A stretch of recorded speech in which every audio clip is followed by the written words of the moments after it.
Olá, tudo bem com você? Estamos começando mais um podcast Liberchat, um bate-papo totalmente descontraído, interativo e muito produtivo. E hoje temos a presença aqui de alguém muito especial. Todo mundo que vem aqui eu falo que é especial porque é mesmo, né? Os convidados são escolhidos pela nossa produção porque trazem conteúdo muito bom para nós. E eu tenho certeza que você gosta de participar do nosso bate-papo. Mas antes de começar o nosso bate-papo aqui com o Sheik, olha só, estamos com o Sheik aqui. O Sheik Rodrigo. Eu quero dizer para você que ainda não ativou o sininho aí no YouTube, que você faça isso imediatamente. Vamos lá, ativa o sininho aí. E você que ainda não nos segue no Instagram, você já sabe, né? Mas eu vou repetir para você.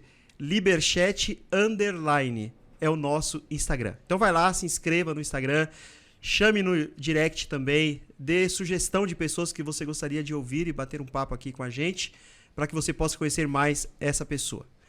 Bom, quero saudar aqui o Sheik Rodrigo. Salam aleikum. Wa alaikum salam.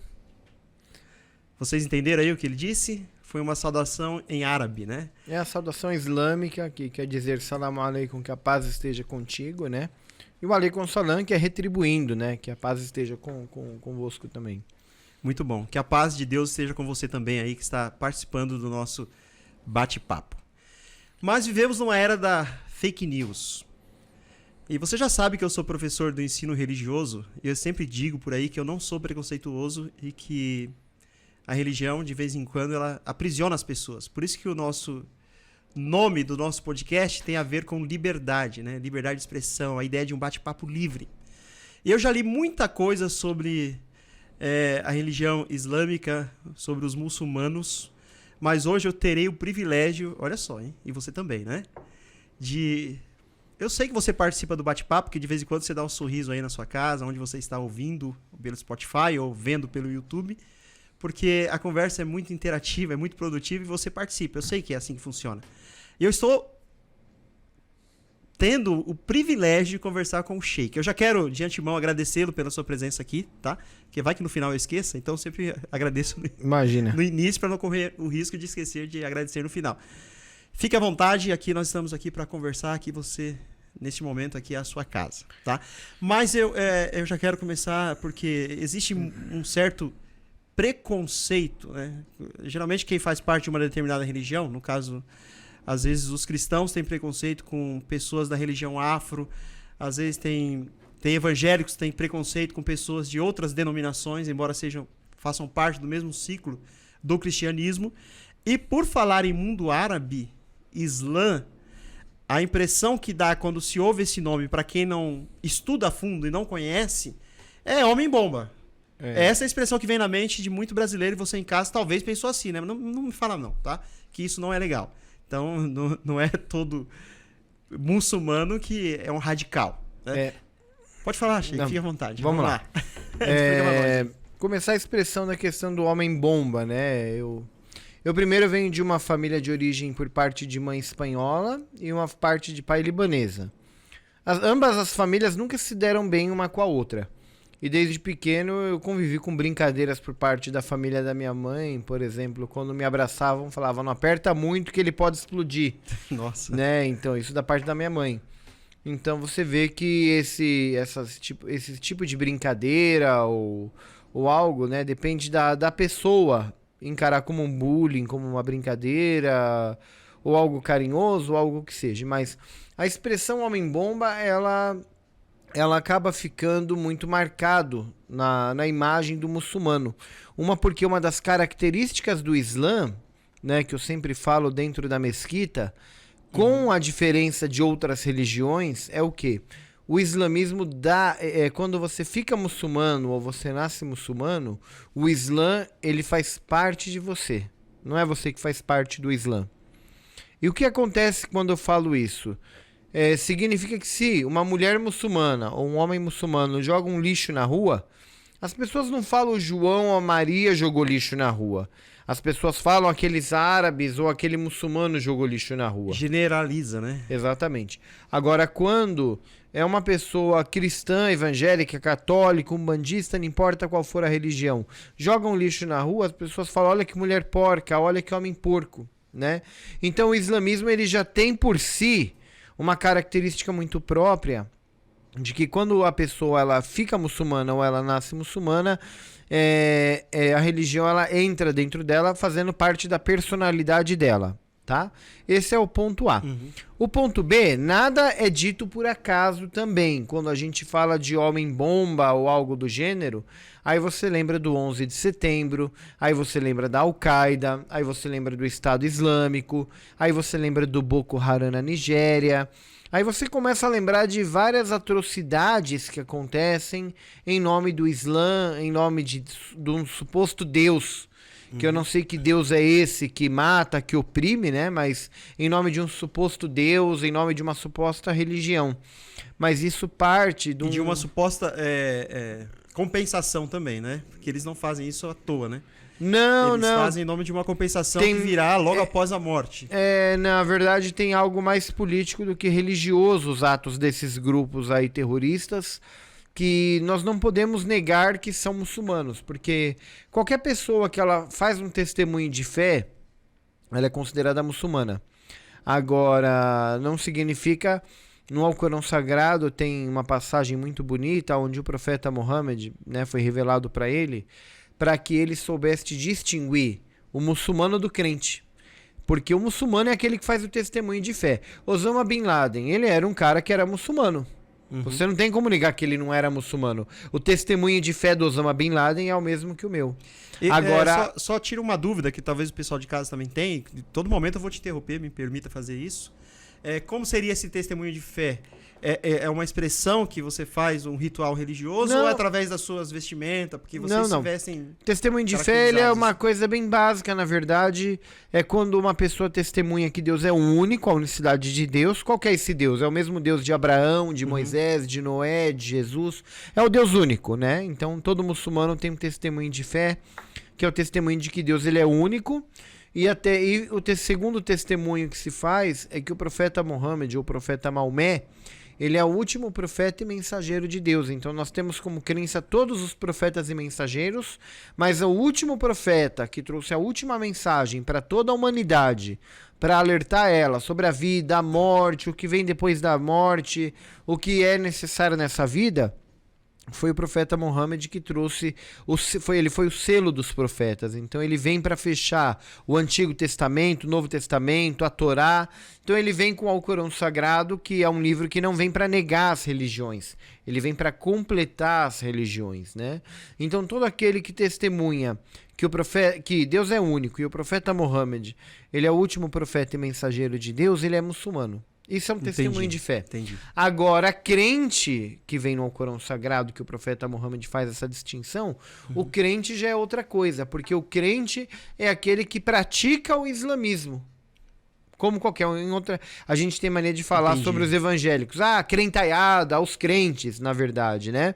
E aí você vê muitas igrejas evangélicas aí cometendo atos subhumanos, fazendo lavagem de dinheiro, usando da fé das pessoas com uma falsa cura e tudo mais. Aí você fala, isso daí é o quê? É um evangélico ou é um crente? Então a gente tem que saber diferenciar. E o Islã diferencia muito isso daí. Eu costumo diferenciar o seguinte, e no cristianismo também, quando se trata de um erro de um líder religioso, aí generalizam, né?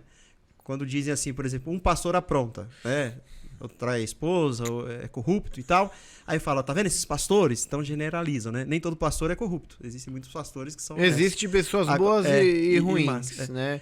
O que existe, na verdade, uma coisa que eu sempre falo, é o extremismo religioso, o religioso e a falta de religiosidade, tá? Isso daqui são 3 pontos importantes para quem quer ingressar numa religião, não importa qual for. A falta de religiosidade, né, mas falando que é religioso, porque no Brasil a gente ainda tem aquela coisa do preconceito contra o ateu, o agnóstico. Então, para não falar que eu sou ateu, a gente fala que é católico. A gente inventa uma religião para não ser discriminado. Mas o fato é que o quê? A falta de religiosidade, ela te tira alguns parâmetros humanos, um pouco mais humanos da vida. Então a falta de religiosidade faz com que a pessoa não meça os malefícios da mentira, os malefícios da má conduta, os malefícios que a arrogância, o malefício ou os malefícios que as enfermidades espirituais, como a inveja, a mentira, entre outras, podem trazer para o ser humano. Então a falta de religiosidade traz um problema.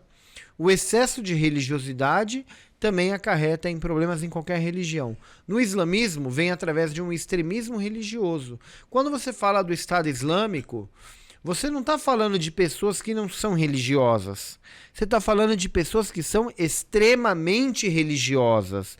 Na verdade, o que elas fazem é uma atrocidade, algo desumano. Que o próprio Alcorão não autoriza fazer isso. Exatamente. É uma coisa dela, né? Ela leva mas o extremismo religioso deixa a pessoa tão cega, tão cega, tão cega, a ponto de que ela não consegue compreender a própria religião.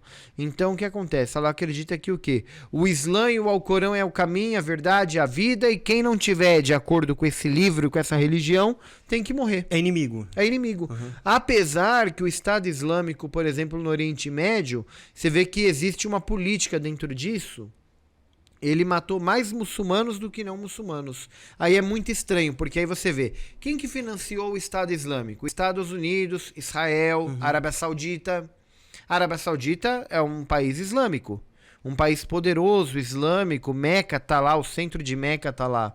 Como que a Arábia Saudita, que se denomina um país islâmico, um governo islâmico, como que financia, apoia um Estado chamado Estado Islâmico para matar muçulmanos? Se a própria Arábia Saudita publica o Corão Sagrado em vários idiomas e distribui gratuitamente no mundo inteiro, como que você fala que a Arábia Saudita é um país tão religioso, se na verdade ele acaba tirando o direito das mulheres, ele oprime as mulheres, sendo que o próprio profeta Mohammed, ele lutou a vida inteira para trazer o direito para as mulheres. Muita gente questiona, o profeta Mohammed ele casava com 4 mulheres ou mais, na verdade. Essa é a ideia que tem, né? Quando fala sheik, é a ideia, acha que casa. Desculpa, mas de vez em quando eu falo que o programa, nosso bate-papo aqui é descontraído, de vez em quando eu faço umas brincadeiras aqui para descontrair mesmo, que o assunto é sério, né? Mas quando se fala shake aqui no Brasil, às vezes algumas pessoas já assimilam ao shake jogador. Que acha que tá montado tem muito dinheiro, né? Acha que o shake é o milionário aqui. Acha que tá montado na nota até puxar a placa do meu carro, ver que o IPVA tá atrasado e ver o cartão de crédito e ver aí você vai ver que não tem nada a ver com aquilo. Shake é um líder religioso, na verdade, né? Mas ele é uma nomenclatura de respeito no mundo islâmico. Então, o que acontece? Igual aqui no Brasil nós temos o costume de chamar determinada pessoa de doutor. Então, quer dizer, no mundo árabe ou no mundo islâmico, quando a gente vê alguém que tem poder financeiro, influência sobre os outros, as pessoas têm costume de chamar aquela pessoa de sheik. Tá, então, o sheik se refere tanto ele pode ser tanto a um líder religioso quanto político também, que era chefe de clãs. É um líder religioso? Não, ele é um líder religioso. A diferença é que dentro do islamismo a política trabalha junto, então o sheik ele pode ser um político. Por quê? Porque o profeta Mohammed mesmo, quando ele estabelece um governo na cidade de Medina, na Arábia Saudita, a primeira coisa que ele faz ali não é só divulgar a religião. Ele vai lá para estabelecer um governo islâmico para que as leis sejam baseadas na religião islâmica. Então ele traz uma forma uma social de se viver, política, religiosa. Então, a forma de governo dele é o teocentrismo, né? Porque a forma de profeta. O profeta Mohammed ele seguia a religião do profeta Abraão, porque ele era monoteísta puro. Ele não seguia a religião do profeta Jesus, porque dentro do conceito islâmico, o profeta Jesus foi um profeta que ele veio para consertar o povo de Israel, que era o povo do profeta Moisés. Ele não veio com uma mensagem universal para salvar a humanidade. O profeta Jesus ele veio para salvar o povo de Israel. Só o povo de Israel, no conceito islâmico é assim. Porque quando você estuda teologia, você vai perceber que há religiões que foram reveladas a nível regional, há religiões que foram reveladas a nível mundial. E o profeta Noé, por exemplo, o dilúvio do profeta Noé, que foi na atual região da Palestina ocupada, o dilúvio do profeta Noé foi a nível regional. Não foi o mundo inteiro que desagou e todo mundo morreu afogado. Tanto que fazer aquela imagem de que a Arca de Noé embarcou araras, papagaios, não são animais típicos da África. E nem da Ásia, não são animais daquela região. Então, os animais que embarcaram na Arca de Noé foi o elefante, foi o rinoceronte, foi animais típicos daquela região. Por quê? O dilúvio foi a nível regional, não a nível mundial. E peixe com certeza não foi. Né? Peixe não foi pra arca, né? Porque peixe não morre afogado. Fizeram uma fantasia. Você olha alguns folhetos assim, né? Eu já recebi muitos folhetos até de testemunhas de Jeová que passaram na porta de casa. Eu trato com o maior respeito, eu escuto a palavra e tudo mais, né? Nem falo que sou sheik. Mas eu vejo os folhetinhos que às vezes eles deixam, é uma coisa tão imaginária, tão linda, na verdade, né? Já vi da Arca de Noé, de tantos animais ali entrando ali, que tanta coisa entrando, que aí você vê que falta um pouco de lógica e de compreensão, na verdade. Algumas religiões foram a nível regional. A religião do profeta Jesus, que os muçulmanos acreditam nele até hoje, e acredita muito mais do que no profeta Jesus. Os muçulmanos acreditam, por incrível que pareça, e pareça uma coisa muito estranha para alguns, os muçulmanos acreditam que Jesus está vivo, foi elevado aos céus e volta no fim dos tempos. Então, assim como o cristão está esperando a volta de Jesus, os muçulmanos também estão esperando a mesma coisa. Por isso que o Sheik Rodrigo não tem a preocupação de converter ninguém. Eu não estou preocupado em converter ninguém para o islamismo. Eu estou preocupado em fazer o que o profeta Mohammed fazia. O profeta Mohammed, na história do Islã, ele era profeta e mensageiro. O que o mensageiro faz? Ele chega e te entrega a correspondência na tua casa. É a fatura do teu cartão. Agora, se você... eu não quero. Se você vai pagar, se você vai pagar ela ou não vai pagar, o problema é teu. Se você vai pagar adiantado, se você vai pagar atrasado, se você vai ignorar, se você vai... Tudo é problema teu. Mas a mensagem, o correio entregou. O líder religioso, ele é um mensageiro de Deus. Ele traz a mensagem, ele repassa a mensagem, ele estuda para repassar a mensagem. Eu não sou um fiscal para fiscalizar se as mulheres estão usando véu, se os muçulmanos estão fazendo jejum no mês do Ramadã. Eu não sou um fiscal da comunidade muçulmana. Eu passo a mensagem e tento também segui-la. Pratico a caridade, tento incentivar os muçulmanos a praticar a caridade. Porém, agora, o que eles vão fazer é um problema pessoal deles, porque temos o livre-arbítrio, né? Entendi. Agora, a questão de Jesus é uma questão muito delicada quando a gente fala, porque os cristãos acreditam que o profeta Jesus foi um profeta de uma mensagem a nível mundial, então a mensagem dele é para o mundo todo. Eu, como cristão, penso assim. Eu queria falar algumas coisas com você aqui, que em certas partes, eu como cristão, eu concordo com você na questão do extremismo religioso, porque mesmo os cristãos que às vezes condenam um muçulmano, claro, né, que nem você que é muçulmano, concorda com esses homens bombas. No cristianismo também existe o extremismo, e você usou uma expressão aí falando de religiosidade. Eu entendi o conceito que você quis usar, mas eu estou mudando no meu conceito essa palavra, porque religiosidade no cristianismo é você praticar as práticas da sua comunidade religiosa. Então, eu uso como nomenclatura no meu meio, que eu acho mais evidente, é você se tornar um discípulo de Jesus. Que é a questão de ser um mensageiro. Então, nesse caso, nós temos pontos comuns, porque eu também não sou proselitista. No meu caso também, eu concordo com você, eu também sou um mensageiro. Eu procuro passar a mensagem para as pessoas. No meu caso, você passa o Alcorão. Eu passo a mensagem da Bíblia, mas eu nunca fui proselitista, não divulgo igreja, embora eu frequente uma comunidade religiosa. Sim. Mas para mim eu não tenho interesse que a pessoa... Até porque eu não sou pastor da comunidade, não sou dono da igreja. Mas claro que se for lá vai ser bem-vindo, vai ser aceito e tal. Mas o meu intuito como pessoa, como professor, não é converter pessoas para a minha comunidade religiosa. Não. Entendeu? É passar a mensagem como você passa. Então, nesse ponto aqui, nós estamos em comum. Exatamente. Com você nesse sentido. E voltando lá, o extremismo religioso, na verdade, a gente pode chamar de extremismo religioso porque existe uma base religiosa, existe uma base política, mas tudo aquilo que vai para o extremo não é muito saudável. E no cristianismo também vai, viu? Todas as religiões. Eu achei interessante você falando, né? Que não tá fiscalizando as mulheres e tal, mas o extremista religioso, no caso no cristianismo, Ele observa se os membros da sua comunidade estão cumprindo as regras. O extremismo religioso, o não religioso com o extremista religioso, eu não sei dizer pra você qual que é o pior. E ainda se a gente for fazer uma análise bem mais delicada, eu ainda posso afirmar pra você que o extremista religioso, aquele que se denomina super religioso, ele é pior do que o não religioso, sabe por quê? Porque Ele é pior, eu também concordo. aquele que se acha muito religioso, Ele se torna opressor. ele acaba oprimindo as pessoas pela crença dele. Então o que acontece? Ele acaba fazendo tudo aquilo que não agrada a Deus, porque ele começa a julgar as pessoas, ele começa a tomar o lugar de Deus e condenar. Se Deus ainda não fez o dia do juízo final, se Deus deu livre-arbítrio para cada ser humano, como que eu vou tomar a liberdade de tirar o teu livre-arbítrio e começar a falar, Wilson, pera aí, você tá fazendo errado, meu irmão, e tudo mais. Você aconselhar ao bem e você coibir o mal é um dever de cada ser humano, é uma coisa humana. Não, mas só interrompendo um pouco aqui, a própria Bíblia não ensina ele a fazer isso. A Bíblia tá lá, não julgueis para que não sejais julgados, mas ele fica julgando o outro. A mesma coisa que você disse do Alcorão, que não ensina o homem, o membro ali o religioso ali, no caso, explodir pessoas. Não ensina isso. Não, o Alcorão Sagrado, se você estudar ele vai ser baseado em 3 grandes aspectos que eu sempre falo super importantes ali.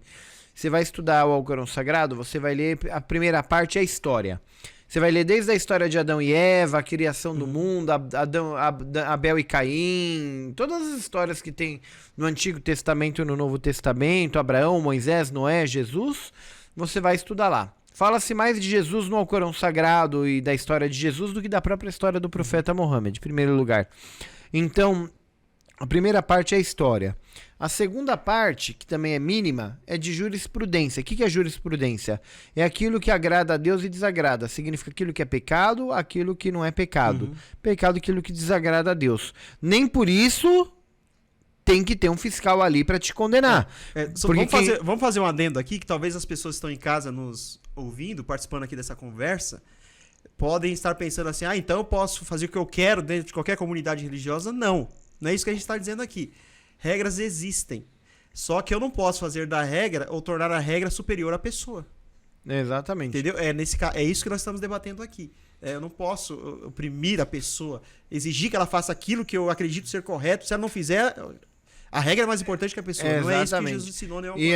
E aí tem o extremismo religioso, né? Que hoje no Brasil, visivelmente, a gente vê os que se denominam pessoas do bem, e a gente vê as atrocidades dessas pessoas do bem que estão cometendo por aí, e a gente vê líderes políticos falando que Deus está acima de tudo, e a gente está vendo a pobreza no Brasil aumentando. Eu que convivo com a pobreza posso falar, pessoas que falam que Deus está acima de tudo e estão colocando as pessoas abaixo do nada e do nada cada vez mais. Então, o extremismo, tudo aquilo que você vai para o extremo, perigoso, né? É perigoso não só para você, pela alma dele é perigoso, mas infelizmente o extremismo religioso ele afeta outras vidas. Osama Bin Laden matou muitas pessoas. Exatamente. Por quê? Um extremista religioso. O Estado Islâmico, talvez eles teriam boa intenção em querer manter um governo islâmico naquela região. Eles não enxergaram, eles mataram um monte de muçulmanos, não muçulmanos, mulheres, crianças, até animais, colocavam bomba nos cachorros e mandavam os cachorros correr pra frente para explodir e matar pessoas. Fizeram atrocidades, quer dizer, olha, eu vou te falar uma coisa, o Alcorão Sagrado tem 114 capítulos. 113 capítulos do Alcorão Sagrado começam com a frase em nome de Deus, o Clemente e o Misericordioso.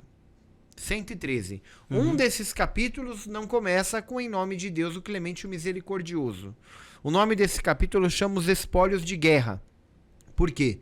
Porque ele é um capítulo que fala exatamente sobre guerras e matanças. Então você vê que o Alcorão Sagrado, até dentro do próprio livro, não se permitiu colocar em nome de Deus, o Clemente e o Misericordioso, em um capítulo que está falando de guerra. Por quê? Porque o livro sagrado, a palavra de Deus, não apoia a matança ou a morte. Por isso que esse capítulo ele não começa com em nome de Deus, o Clemente e Misericordioso. Entendi. Então isso é um fato muito importante. Não existe uma pessoa roubar em nome de Deus. Não existe alguém matar em nome de Deus. Não existe alguém ser desonesto em nome de Deus. Não existe alguém falar mentira em nome de Deus. Não existe alguém enriquecer usando a palavra de Deus, em nome de Deus, para querer extorquir as pessoas e enriquecer e usar da fé das pessoas em nome de Deus. Não existe pegar e, eu curo você em nome de Deus ou algo do gênero e tudo mais, porque Deus me deu esse poder. Deus não deu o poder da cura para ninguém.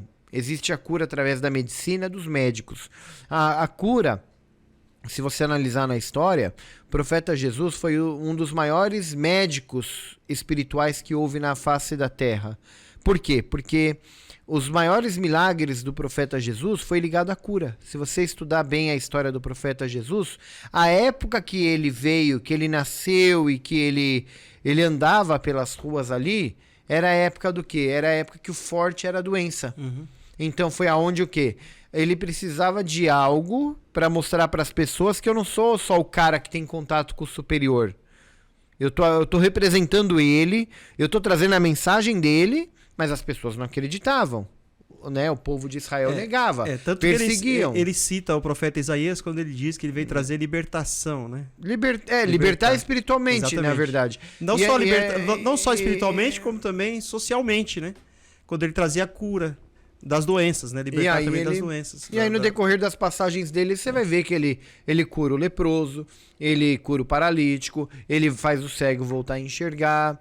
Então, em várias passagens do profeta Jesus, houve a cura. Algumas curas foram materiais, algumas curas foram espirituais. Pessoas que atacavam ele, pessoas que tinham um coração podre, um coração negro, e ele conseguia, através do amor, conquistar essas pessoas e fazer que essas pessoas mudassem. Então não era uma cura só física, era uma cura espiritual que o profeta Jesus fazia. E nunca usou a força, ele sempre disse, pelo meu espírito, né? Exatamente, porque nenhuma religião usa força. A verdade é que hoje pode-se falar da questão das armas, da liberação das armas, da proteção, do combate à violência, mas eu posso falar para você muito claro que existe uma outra arma que os profetas ensinaram, que Deus ensinou, que chama o amor. Eu posso te falar que enquanto a polícia e a GCM entra com bombas de efeito moral, um armamento pesado dentro da Cracolândia, eu ou o padre Júlio Lancelotti entramos na Cracolândia simplesmente com a roupa que a gente tem do corpo e somos bem tratados e bem recebidos. Mas porque defende marginal? Não. Porque simplesmente tratamos aquelas pessoas com dignidade e com amor. O amor transforma. A violência gera violência. Não tem como você ser amigo de uma pessoa em situação de rua, ali, olhando ela com olhar snob, olhando com menosprezando. Mas tem como você olhar com amor, você vai ver que esse amor é retribuído. E isso é uma virtude, né? Isso é uma virtude.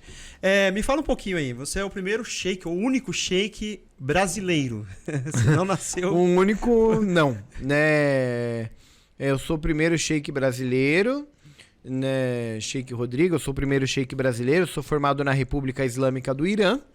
Tem um clone que roda por aí, que também chama Sheik Rodrigo. É um fake news também? Tem um fake news. Tem um fake aí meu, chama Sheik Rodrigo.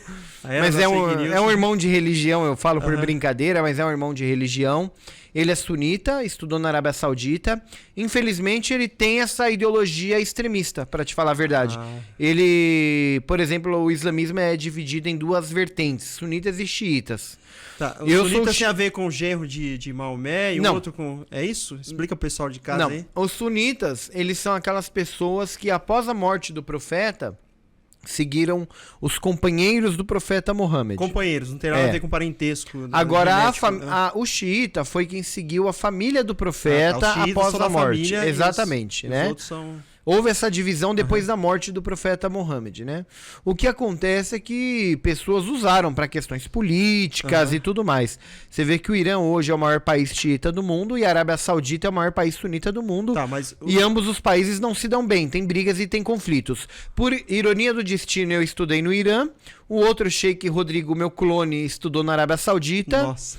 E quando eu volto pro Brasil, em 2013, quando eu sou deportado... Esse outro Rodrigo é brasileiro também? Ele é brasileiro. Eu sou mais árabe do que ele, porque eu sou filho de libanês. Ele é gaúcho, não sei da onde, lá do Rio Grande do Sul.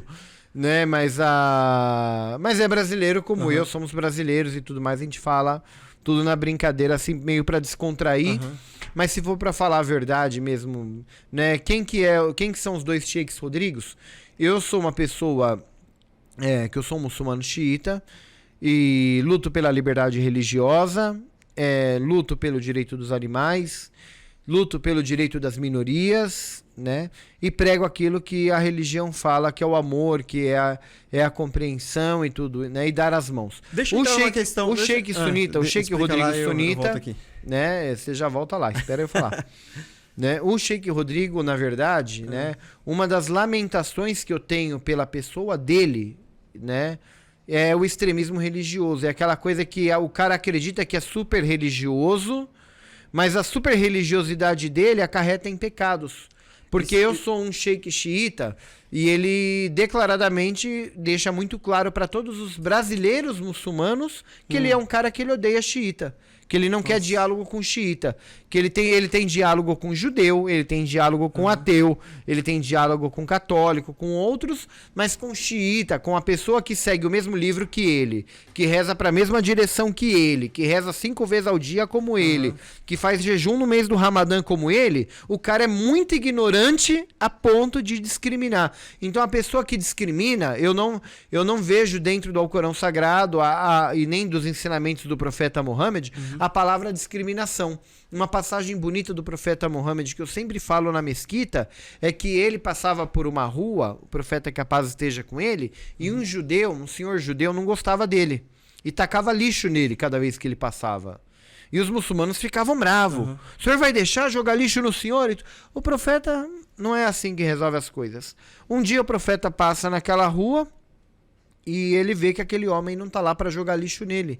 E o profeta Muhammad vai lá e pergunta cadê aquele senhor que sempre jogou lixo nele e fica preocupado, que não estava ali naquele dia. E fica preocupado e pede para dar uma averiguada se ele precisa de alguma coisa para alguma assistência, algum auxílio, algo do gênero, porque que ele não estava lá naquele dia. Essa é a conduta do profeta Muhammad.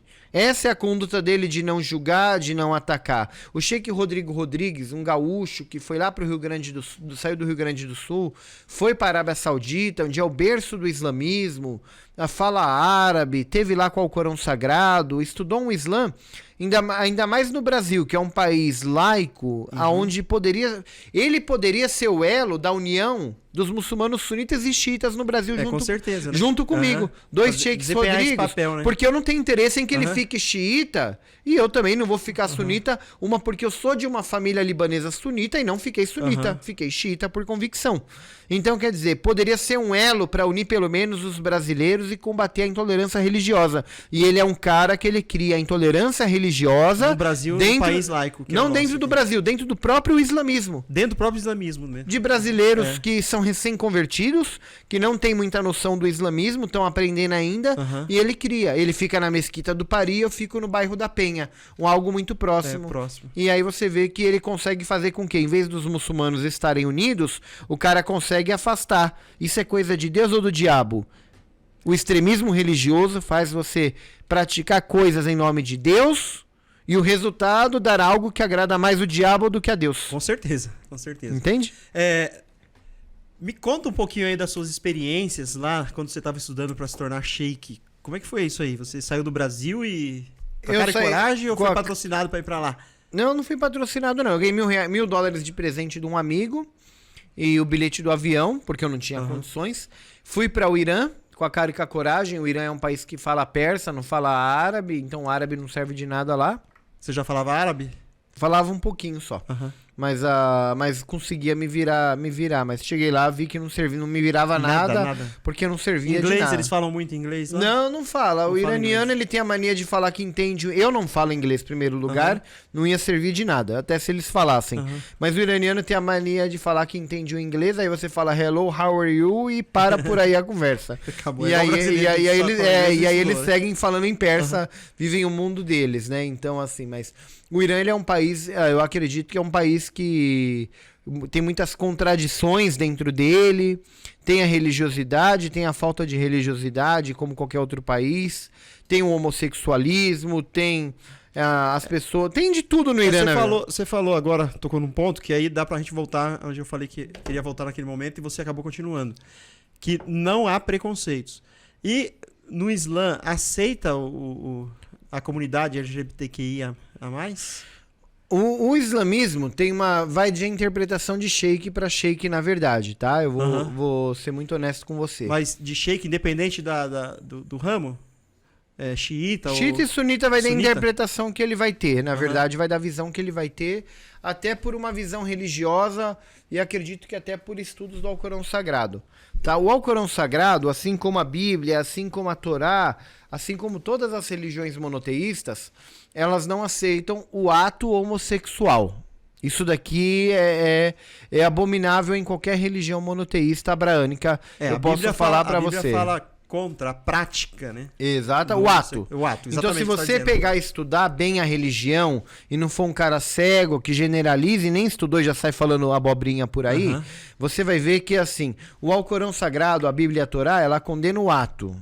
Assim como a mentira é um pecado, o ato homossexual é um pecado, a roubar é um pecado, falar mal das pessoas na ausência delas é um pecado, né? A hipocrisia, né, quer dizer o quê? Eu prego algo na mesquita. Faça caridade. E eu sou o primeiro a sentar a bunda no lugar e não fazer nada. Então significa o quê? Esse tipo de atitude é hipocrisia. Então, esses atos são pecados. Então, quer dizer, não justifica. Eu nem entro na questão de se o cara nasceu homossexual ou se ele ficou homossexual ou deu uma vontade nele, deu uns 5 minutos e uma recaída e ele rolou uma química, ou como hoje em dia acontece, na verdade, que o pessoal já não tem mais, acho que mais sexualidade, essa juventude aí. Hoje em dia eles batem o olho, gosta, rola um clima e vai, né? Pelo que a gente tá acompanhando aí. Mas assim, a questão homossexual dentro do islamismo, que é a minha religião que eu posso falar com autonomia, por tudo que eu estudei, eu vejo que o Islã condena o ato homossexual como entre outros atos que são pecados. Não vi o islamismo condenar o ser humano homossexual. Entendi perfeitamente. Tá? Então significa que você pode ser homossexual, mas você não tem necessidade de praticar o ato. Não é porque você é cego que você vai roubar e falar, Deus, eu era cego, eu precisava roubar para sobreviver. Então, um ato não justifica o outro. É bem parecido com o cristianismo, porque no meu caso, né, você explicou aí sobre Jesus, no meu caso, Jesus... Você não é praticante. Eu sou praticante do cristianismo, você fala? Não, do homossexualismo. Não, eu não sou. Ah, tá. Bom... não, mas sem preconceitos, eu sei que você tá brincando aqui, né? Sou casado com mulher. Tô vendo a aliança. Mas nada contra quem é. Embora a Bíblia condene a prática, como você está dizendo, entendeu? Mas Deus morreu por todos, isso que eu estava querendo dizer aqui. Ele morre por todos. Então Deus aceita também os homossexuais. Eu não vejo que no islamismo, né? Eu não vejo no islamismo que no dia do juízo final, eu vou te falar até um exemplo de 3 filhos de libaneses que frequentam a mesquita do Brás, que dentro da mesquita do Brás, da comunidade libanesa, eles não tinham coragem, não têm, aliás, coragem de assumir nem para os pais, nem dentro da mesquita. Então eles marcaram em dia de semana de pessoas aleatórias, em dia separado, de ir lá no meu centro islâmico para conversar comigo e falar, Sheik, eu sou homossexual desde criança, mas sou muçulmano, tenho fé, eu rezo, faço jejum, e o que eu faço? E eu expliquei pra ele, o ato é condenável. Eu não espere do Sheik Rodrigo que eu vou liberar uma... Eu não tenho como pegar uma coisa que Deus proibiu e eu tomar a liberdade de falar, não, vai lá e faz. Mas o ato é condenável. Porém, o ser humano não tá falando que é condenável. Então existe salvação. Não existe pecado pra Deus, não existe pecado dentro da religião. Não existe um pecado pra Deus que Deus não tenha o poder de perdoar. Tá bom? Então, mas Deus fala que os pecados existem que você não deve praticar porque não agrada a Ele. Porém, também, ao mesmo tempo, diz que não existe pecado que não seja perdoável para Deus. O ser humano tá aí, ele é falho, né? Agora, você ser homossexual e praticar o ato homossexual são 2 coisas diferentes. Você pode até ter vontade, mas você tem como se privar de cometer um pecado por agradar a Deus. E talvez aquela pessoa que é tão julgada dentro de uma sociedade, de uma comunidade, Ninguém sabe da intimidade dela, porque se você não trepa com uma pessoa em 4 paredes, você não pode afirmar o que ela é ou o que ela não é. Então o que acontece? Se você não viu e não tem provas e não foi você que trepou com ela, porque senão você também estaria no mesmo grupo, se você não tem provas de nada, você não tem como acusar, porque acusar, o falso testemunho, acarreta em pecado. Então se você não tem como provar nada, então o que acontece? Se você, ele tem trejeito, eu acredito que ele é. Pecado é teu, você está julgando. Ele tem jeitinho. Você tá julgando, o pecado é teu, não é dele. E talvez aquela pessoa que você tá julgando, o Alcorão Sagrado fala, cuidado ao zombar das pessoas, porque de repente aquela pessoa que tá sendo zombada, ela seja melhor do que você. Concordo, E talvez essa pessoa que você fala, mas eu acho que ele é homossexual porque ele tem jeitinho, porque ele leva jeito. Nem tudo que leva jeito de repente é. Tem gente que leva jeito pra ser um jogador de futebol e é péssimo, não sabe jogar bola. Então a gente não pode julgar as pessoas. O julgamento a gente tem que entender que esse julgamento a gente tem que entregar na mão de Deus e a gente tem que fazer a nossa parte. Se você não tem como fazer bem pra uma pessoa, se você não vai com a cara de uma pessoa, não gosta do jeito dela, o mínimo que você pode fazer é não entrar na vida dela e não atrapalhar a vida dela. Às vezes atrapalhar é o quê? Eu acho que fulano tem jeitinho, acho que ele leva jeito. Começa com preconceito. Você tá denegrindo ali, né? a imagem de uma pessoa que você não tem certeza, não conhece, não saiu com ela, não tem nada. Então, assim, o que o Islã condena é o ato. O ser humano, eu vou sempre bater nessa tecla até o último, até o fim da minha vida. O ser humano, Deus não condena. Existem sheiks que já são mais radicais, que já falam, não. Se ele é homossexual, independente de ele cometer o ato ou não, o inferno é garantido pra ele. Eu acredito mais que o inferno é garantido pro líder religioso. Que fica condenando o outro. Que ali, condena, né? porque um muçulmano ainda condenar um outro é feio. Agora o líder religioso que já sai condenando é pior ainda. Né? Porque até quando eu fui começar a estudar religião no Irã, o primeiro professor que eu tive, ele falou uma frase na primeira aula, que ele perguntou se nós estávamos preparados para entrar no inferno. E aí todo mundo ficou olhando um para a cara do outro. E ele falou porque quem vai estudar religião, quem vai querer ter o dom de ouvir a palavra de Deus, entender a palavra de Deus, mais do que as outras pessoas que estão na rotina do dia a dia para pregar a palavra de Deus, essa pessoa tem que estar mais preparada para entrar no inferno do que elas. Porque elas ainda podem falar um dia eu não sabia. Vocês vão aprender, você não pode falar eu não sabia. Né? Você não vai poder falar eu não sabia. Você tem responsabilidade maior. Você tá ali para estudar, você estudou, dedicou tua vida àquilo ali. Você não pode falar eu não sabia. Então eu não posso ser negligente comigo mesmo. Então o que eu sempre explico, você pode ser o que você quiser, desde que não cometa pecados, desde que não desagrade a Deus. É homossexual? Eu não tenho nada a ver com a tua vida. Se você comete o ato, o problema é teu. Já teve muçulmano que saiu do centro islâmico e aí acho que esqueceu, sei lá, e postou no status lá num barzinho tomando cerveja. Muçulmano não bebe alcoólico. Na nossa religião, beber alcoólico é pecado. Mas teve um muçulmano que saiu de lá da oração, todo religioso. E aí, a hora que eu tô em casa lá postando as fotos, eu vejo no status dele lá, se sentindo feliz. Na mesquita, ele não postou no status, se sentindo. Que tava feliz. Que tava feliz, nem abençoado, nem nada no status. Mas, mas no barzinho, ele postou lá que estava se sentindo feliz no bar tal e marcou o barzinho e tava lá com a latinha de cerveja na mão. Então eu já vi muitos casos disso daí. Mesmo mas aí você trata normalmente. Quando eu nem vejo. Você nem... Semana que vem a pessoa vem, eu nem vejo. Eu, quando eu quero mandar um recado, ou quando me toca no coração de mandar um recado, eu não mando um recado pra uma pessoa. Eu mando fala coletivo. Eu, num sermão, eu falo coletivo, e se tocar no coração daquela pessoa, a não ser que ela não tenha semancol, ou tenha um problema de entendimento, a mensagem não vai entrar no coração dela, na verdade, né? Porque quando o coração se fecha pro pecado, não tem palavra que entra ali, né? Quando a gente deixa o diabo tomar conta da nossa casa, na verdade, do nosso coração, não tem palavra de Deus que entra lá dentro. Tá bom.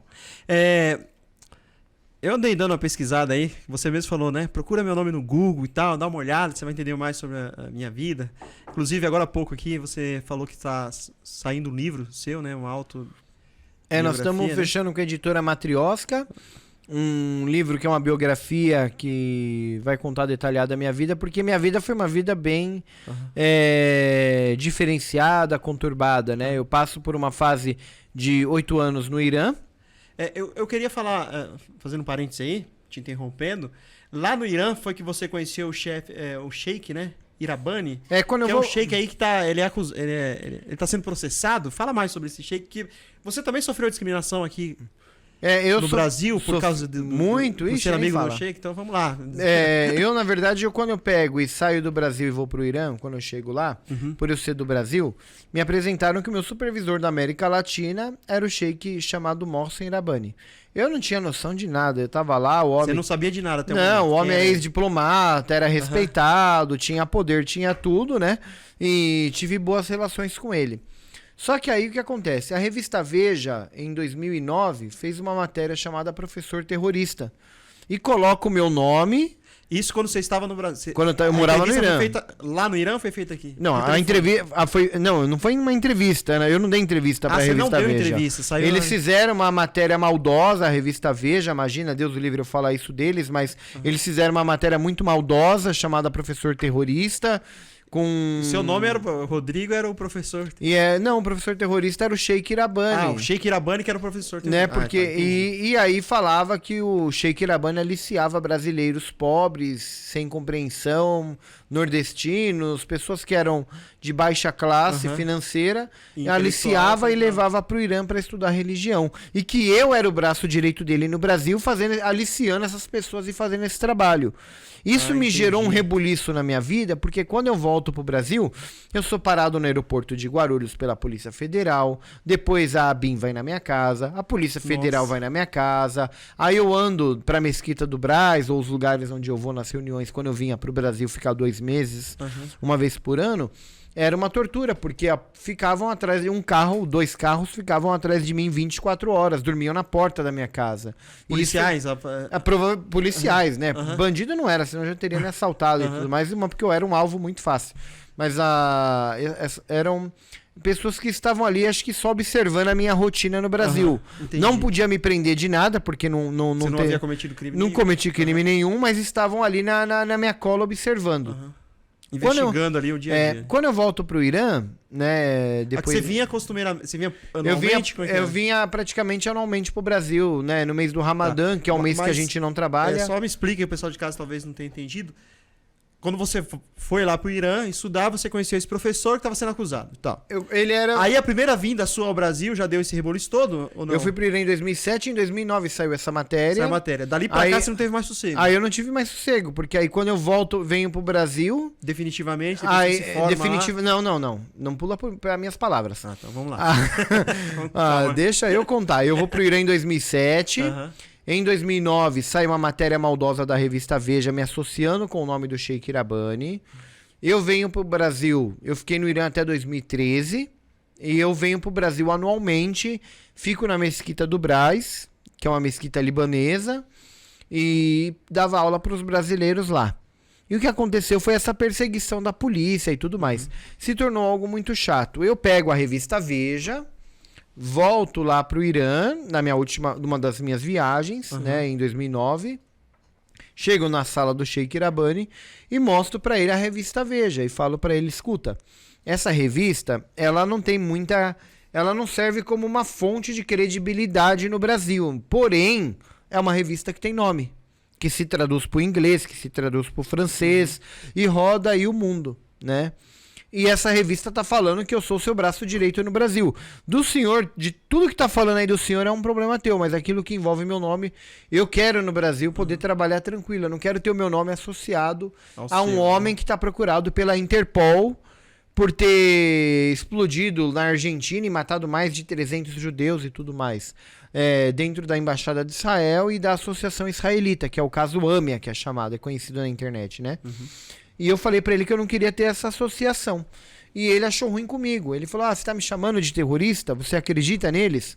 Eu falei, eu não acredito em nada. Eu acredito que tem carros me seguindo no Brasil e eu acredito que eu não quero ser mais importunado. E aí eu pedi na universidade para ter um desligamento do meu nome com o nome dele, para que ele não fosse mais o meu superior. Quando eu ganho esse poder de me desvincular dele, ele começa a me perseguir no Irã, me acusando de ser espião americano. Porque ele agora a perseguição vai lá também. Aí a perseguição volta no Irã, quer dizer, fora no Brasil é lá. Porque lá ele tenta me acusar de ser espião americano Por quê? Porque o Irã não tem relações diplomáticas com os Estados Unidos, então ser espião americano ou israelense, qualquer coisa que fosse, seria um motivo muito lógico para o governo iraniano cortar o meu visto e me deportar do Irã. Então foi numa brincadeira que só vai ser relatada com mais detalhes no livro, mas eu fui aguentando, empurrando com a barriga até 2013, até eu ganhar o meu turbante, ficar um sheik, um líder religioso, mas em 2013 o governo iraniano arma uma cilada, dei sorte que não me mataram, mas arma uma cilada e me deportam pro Brasil. E aí daí pra frente eu não consegui mais voltar pro Irã desde 2013. Então você não volta pra Eu lá? não volto. Ano que vem vai fazer 10 anos da minha deportação, que vamos fazer uma grande festa da deportação do Sheik Rodrigo aqui em São Paulo. E por isso que a gente já tá lançando um livro, se Deus quiser, pela editora Matrioska, falando exatamente, contando a história do Sheik Rodrigo, porque ela é verídica. Porque toda a minha história e todas as minhas passagens saíram na revista Isto É, saiu na Veja, saiu na Folha de São Paulo, saiu em vários meios de comunicação, no UOL, entre outros, né? Você foi candidato a vereador também. Fui. Foi na volta, depois de 2013, que você se candidatou? Foi. Já era sheik e você se candidata... Foi, eu acusado em 2013, deportado. Eu voltei deportado do Irã. Você já tinha se formado lá, sheik, né? Já tinha me formado sheik, mas quando eu fui deportado fizeram uma cilada pra mim. Eu voltei pro Brasil sem minha câmera fotográfica, eu voltei sem um dos meus computadores, eu voltei sem um dos meus aparelhos celulares porque tava na maleta, eu voltei sem as minhas maletas de roupas, eles ficaram com tudo, eu voltei com a roupa do corpo, sem nada. E sem dinheiro, sem nada. A minha conta bancária, que eu teria que pagar o meu bilhete da minha deportação, até foi engraçado que quando eles me levam no caixa eletrônico para sacar o dinheiro para mim pagar a Emirates para voltar pro Brasil, que eu sempre viajei pela Emirates, ó, fazendo merchan. A gente patrocina aqui o Liberchat. Eu vou para voltar pela Emirates por Dubai, que eu tô acostumado. Tava acostumado, já não tô mais. Agora nem é ônibus agora. Mas quando eu volto pela Emirates, eu chego no caixa eletrônico e coloco meu cartão lá e dava conta inexistente. Então você vê que era um golpe do governo iraniano, que até a minha conta bancária, o meu saldo bancário, dava conta inexistente, sumiu, como se minha conta não existisse. Mas e a diplomacia brasileira? Não tinha diplomatas lá? Tinha diplomatas brasileiros que o governo iraniano não me permitiu ligar para a embaixada brasileira, porque acusaram lá que a questão de deixar um estrangeiro entrar dentro do país deles ou não cabia à embaixada brasileira, cabia ao direito deles de entrar. A casa é deles, entra quem quer. E eles não queriam me deixar entrar, por mais que eu tivesse um visto de residente no Irã. Então eles me deportaram para o Brasil, que o diretor do aeroporto ainda falou: se deu sorte que não te mataram, a melhor opção ainda é a tua volta ao Brasil. Vá até a embaixada iraniana em Brasília e se resolva lá. Né? Então, poderia ter acontecido a morte. Poderia, simplesmente um carro ter capotado, faltado freio, forjado ali eu ter me alimentado, né? Ter me convidado para um jantar e eu ter passado mal depois, ter infelizmente ter ido para o hospital e morrido lá. Várias coisas poderiam ter acontecido, né? Deus me protegeu, mas o fato é que quando eu fui deportado, aí o que acontece? O segundo episódio, além da deportação, que eu achei que já deu uma acalmada, foi quando eu chego na Mesquita do Brás e o pessoal da Mesquita do Brás, a diretoria, me pede para que eu não frequentasse a Mesquita do Brás, porque eu era uma pessoa que estava com o nome sujo. Tanto com o Sheik Irabani quanto deportado no Brasil. Então eu fui rejeitado pela minha própria comunidade. Também teve essa, né? E aí eu lembro que quando eu fui rejeitado pela Mesquita do Brás, eu dei uma entrevista pro Estadão, que saiu uma página inteira no Estadão, com uma matéria chamada Intrigas no Reino de Alá. E aí quando eu denuncio que a Mesquita do Brás está proibindo um brasileiro e ainda sheik de entrar na mesquita, o presidente da mesquita, com a maior cara de pau, né, o Hassan, ele fala no Estadão, porque eu dei o telefone do Hassan, eu falei pra jornalista: liga na mesquita pra ouvir o outro lado, é interessante, eu não quero que ouve só meu lado. Eu fui justo, eu fui justo porque eu sou um líder religioso. Se eu não tentar ser justo, eu sou um bosta, eu não sou um líder religioso, eu sou o Rodrigo. Então eu peguei, dei o telefone e falei: liga e ouve a versão deles com relação ao fato, antes de publicar a matéria. E quando ela liga lá, eles falam que nunca me proibiram de entrar na mesquita. Eles desmentem tudo como se nada tivesse acontecido. Se você fosse um mentiroso e aí eu falei: não, pode publicar a matéria assim. Então a matéria explode. Intrigas no Reino de Alá, numa página enorme do Estadão num domingo, a matéria explodiu aí nas redes sociais. Que o pessoal acha muito também.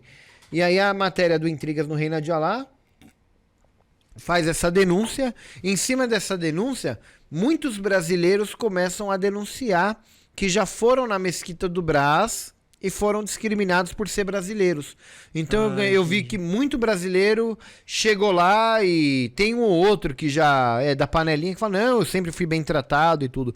Mas houve uma grande quantidade de brasileiros que chegou a reclamar e comentar no Facebook e em outras redes que foi maltratado ou não foi aceito na Mesquita do Brás. E a Mesquita tem uma política que eles se preocupam mais em cuidar da cultura libanesa do que do islamismo. Por isso que eu te falei, 3 filhos de libaneses homossexuais e a religião não cuida deles. A preocupação mais é manter a cultura libanesa e o idioma árabe do que cuidar da religião. Isso é a Mesquita do Brás hoje. Hoje, até os dias de hoje. Mas você cuida de uma mesquita lá. Depois da denúncia, eles pegaram e abriram a mesquita para os brasileiros meio que voltarem para lá. Só que eu tenho vergonha na minha cara e eu te dou o trabalho só de você me maltratar uma vez na vida. Eu não te dou o trabalho de você me maltratar pela segunda vez. Então, o que acontece? Eu cortei os laços com a Mesquita do Brás por causa das mentiras, pela presidência, não estou falando do sheik nem da comunidade. A comunidade, os libaneses que frequentam são vítimas. E o interessante foi que o presidente usou daquilo ali, quando surgiu a matéria que saiu o nome dele, para me usar e falar, olha lá, ele tá denegrindo a mesquita. E você ainda sai de ruim mais. Ele usou para o quê? Para entre a sociedade, a comunidade, para falar o quê? Ele tá denegrindo a mesquita. E aí ele abre a porta pros brasileiros. Ele tira o dele da reta, abre a porta pros brasileiros e fala que eu sou ruim da história e tudo mais. E aí o que acontece? Foi quando eu pego e lá em casa começou uma construção e aí tinha um salão da parte da frente e eu peguei e falei, eu vou construir aqui o meu centro islâmico. E aí já faz 7 anos que eu construí o centro islâmico da Penha, vai para 8 anos e não frequentei mais a Mesquita do Brás. Quando a minha mãe morreu de Covid, o sheik da Mesquita do Brás, não o presidente, mas o sheik, foi até lá no Centro Islâmico me prestar condolências, porque eu sou um líder religioso, seria até indelicado da parte dele não me respeitar. A maior dificuldade que eu tive, por ser o primeiro sheik brasileiro, que eu senti, era o preconceito, porque eu era brasileiro e todos aqueles eram libaneses, iraquianos, iranianos que vieram de lá pra cá. E como eu sou o primeiro brasileiro, eu senti o preconceito na pele. Você não foi agregado da aceitação de que um árabe olhar para um brasileiro e falar sheik. Porque sheik é uma palavra muito forte, de muito peso. Tem um peso cultural também. Exatamente. Então eu tive que me impor na sociedade. E eu me imponho. Eu falo, vocês aceitem ou não, eu sou o sheik, o primeiro sheik brasileiro. E quem representa o Islã no Brasil sou eu. Que é brasileiro, né? Os outros são árabes, vêm como missionários, pregam a religião. Não sou contra, apoio, abraço todo mundo que queira o bem, mas a referência do Islã no Brasil é o Sheik Rodrigo. Eu sou brasileiro e eu conheço a cultura do meu país e eu conheço a minha religião. Entendi. Tem algumas fotos aí, a gente vai passar algumas fotos e você vai comentando algumas fotos para o pessoal te conhecer um pouco mais. Quem é o Sheik brasileiro único, né? Está aqui no nosso Liberchat. Eu sou único não, tem o meu clone. Tem um clone aí que ele falou, né? Não Vamos lá? E aí você vai aparecer algumas fotos aí, depois você vai, acho que vai, vamos ver nas fotos, você vai explicando aí. Tá, ele já passou, volta uma lá. Aqui é o Centro Islâmico da Penha, que nós construímos hoje. Onde você... É onde eu prego, onde os brasileiros frequentam. Quantas pessoas... Qualquer um pode ir lá? Qualquer pessoa pode ir lá. Vai budista, vai kardecista, vai evangélico, vai ateu. Então se eu quiser além dos ir lá como um cristão, eu posso ir lá? Qualquer pessoa é aberta. A casa de Deus ela é aberta para qualquer ser humano que queira ouvir a palavra de Deus. Entendi. Né? Aí foi o que nós fomos visitar, essa senhora de rosa é a dona Cláudia. O que você trabalha, você já comentou aqui no início da nossa conversa, mas você trabalha com... Eu faço trabalho social também, né? Desde 2010, não é de agora, tá? E nem era campanha política também. Como muita gente pensou que eu era candidato e estava fazendo campanha política. Não era campanha política, desde 2010. Aí foi a dona Cláudia, ela passou no Profissão Repórter da Globo há 2 semanas atrás, lá na Penha, pegando lixo para comer. E eu fui visitar o barraco dela na comunidade. E agora nós estamos numa campanha fazendo uma arrecadação de Não de alimentos, mas sim de até móveis, de tudo. Porque a casa dela, ela convive com ratos. Ela tá na beira de um córrego, o chão da casa dela é terra. E os ratos chegam a cavar buraco dentro da casa dela lá. É uma coisa assim que eu fiquei chocado de ver. Né? E vive ela, mais 3 netinhas pequenas lá, que uma delas tá ali. E a gente tá numa campanha agora tentando ajudar ela. Deixa eu... Desculpa a minha ignorância, mas talvez seja de muita gente, né? No cristianismo, por exemplo, um pastor que é líder de uma comunidade religiosa, geralmente ele sobrevive com o dízimo que o pessoal dá para a comunidade ali. Tá? Então ele administra o dízimo, parte vai para o salário dele, parte talvez ele use para trabalhos sociais. Você sobrevive como financeiramente? O meu tio, ele é feirante, então assim, eu sobrevivo do salário que ele me paga. O seu tio te paga um salário. Eu tenho um salário, porque eu ia pra feira, até antes da eleição eu ia pra feira. Você ajudava ele na feira. Eu ia pra feira todos os dias. Depois da eleição, eu tive tanto problema cardíaco e também... E você fala da eleição quando você se candidatou, foi isso? Depois da eleição, a eleição foi em novembro, né? Eu em fevereiro tive problema cardíaco, em março também a minha mãe morre de Covid. Então eu tive uma série de problemas, então eu parei de ir pra feira e aí eu comecei a trabalhar de casa. Então eu vou buscar mercadoria, eu faço outras coisas. Você ainda trabalha com o seu tio, então? Eu trabalho, né? Recebo salário. E a minha mãe faleceu, eu fiquei com um apartamentozinho que é dela e tá alugado, então eu também tenho a renda do apartamento. Os pêsames pela sua mãe. Né? Aí, obrigado. Então eu tenho também a renda do apartamento, além de receber um salário do meu tio. Então eu me mantenho, graças a Deus, não pago aluguel, não tenho nada, então assim, de despesas. Então eu mantenho. O Centro Islâmico, eu não tenho nem caixinha de dinheiro lá, porque eu não peço dinheiro pros fiéis, na verdade. Mas os fiéis num outro centro, eles dão? Eles dão ou em outros centros eu não sei. No meu, não sabe, eu não. Em 7, 8 anos que eu tô lá, eu não coloco, porque assim, as pessoas, muito dos brasileiros que vão atrás da religião, eu percebo que às vezes. Eu dou palestra todo sábado. Se ele vai 4 sábados lá, já pesa no orçamento dele. Seja por condução, por gasolina, por algum motivo. Entendeu? Então eu acho que eu não tenho direito de tirar dessas pessoas alguma coisa. Quando tem alguma festa, alguma coisa, um faz bolo, a gente se colabora e faz o trabalho de convivência de uma comunidade. Entendi. Mas financeiramente não. Não é esse o propósito, né? Não. Agora é claro que você está aberto a doações também. Tem o Pix para o trabalho social, é uma coisa separada do trabalho religioso. Entendi.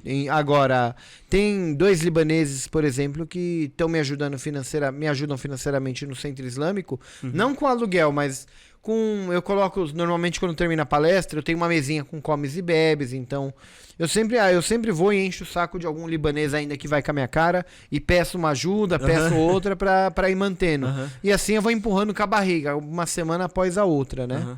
Mas o trabalho social, desde 2010, ele já está enraizado em mim. E hoje é um trabalho diário, né? Mas antigamente era um trabalho aleatório, que hoje eu venho organizando mais. Entendi. Né? Aí a casa dela, né? A casa da Dona Cláudia, que a gente visitou. Né?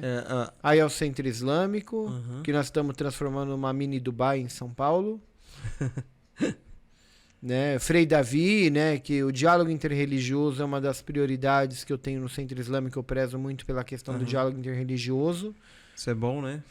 É um dever. É um dever. Sem o diálogo interreligioso num país laico, você não tem paz. Nos países religiosos já não tem paz, por quê? Porque não há diálogo interreligioso. Né? Aí acho que voltou a mesma foto.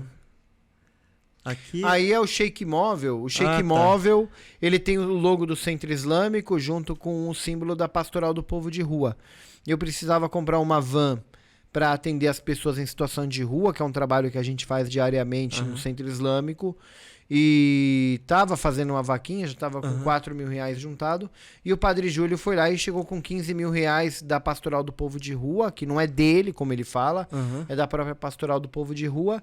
E ele ajudou a terminar, a investir o dinheiro para comprar a van. A sua junção com o padre, amizade com o Padre Júlio foi a partir daí?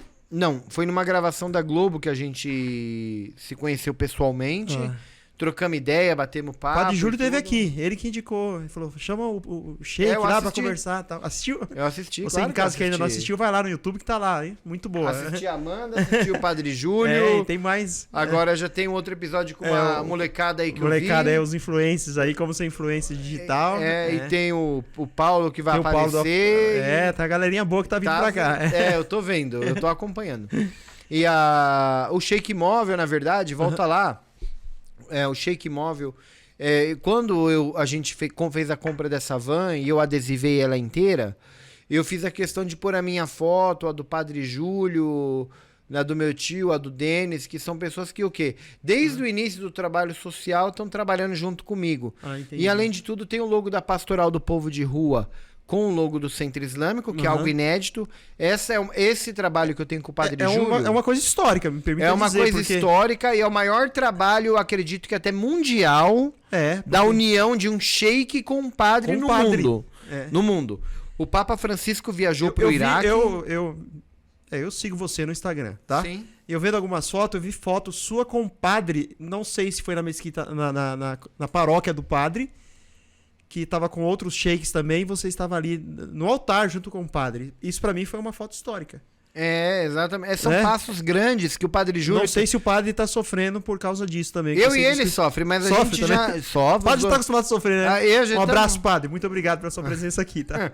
Já estamos acostumados a sofrer. E quando a gente fez o Sheik Móvel, o padre Júlio ajudou, eu falei, nada mais justo do que tem que pôr o logo da Pastoral do Povo de Rua da Arquidiocese de São Paulo, porque foi comprado com o dinheiro da Igreja Católica, junto com o dinheiro da comunidade muçulmana, que foram pessoas que são seguidores meus que ajudaram.